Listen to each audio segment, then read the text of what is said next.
এই মেরাজ উপলক্ষে প্রতি বছর একটা রাত মেরাজ দিবস উদযাপন করার কোন প্রক্রিয়া যদি নবীজির জীবনে থাকে অবশ্যই আমাদের করতে হবে, হবে কি হবে না? কিন্তু নবী করিম সাল্লাল্লাহু আলাইহি সাল্লামের মেরাজ হয়েছে মক্কার জীবনে, তারপরে তিনি মদিনায় হিজরত করেছেন, সেখানে 10 বছর বেঁচে ছিলেন। 10 বছরে প্রতিদিনই ওই মেরাজ দিবসটা ঘুরে ঘুরে আসছে না আসে নাই? সেই বছরগুলোর একটি বছরেও তিনি এটাকে বিশেষ কোন প্রক্রিয়াতে পদ্ধতিতে উদযাপনের কোন সিস্টেমের কথা যদি হাদিসে না থাকে, তাহলে আপনি কি সেটা করবেন না করবেন না? কথা কি বুঝাইতে পারছি?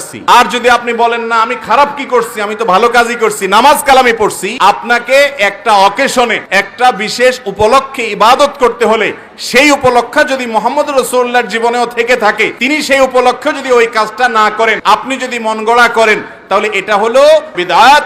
এই বিদআত দেখতে মনে হচ্ছে নেকামল, কিন্তু এই নেকামলটা অ্যাপ্রুভড বাই মুহাম্মদ সাল্লাল্লাহু আলাইহি সাল্লাম না।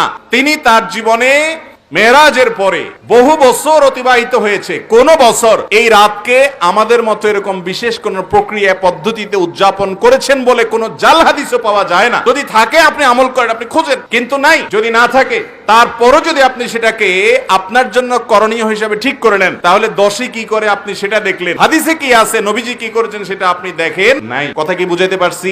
অতএব নেক আমল, ভালো কাজ আল্লাহর কাছে গ্রহণযোগ্য হওয়ার জন্য দ্বিতীয় শর্ত হলো মুহাম্মদ সাল্লাল্লাহু আলাইহি সাল্লামের সুন্নাত অনুযায়ী হতে হবে।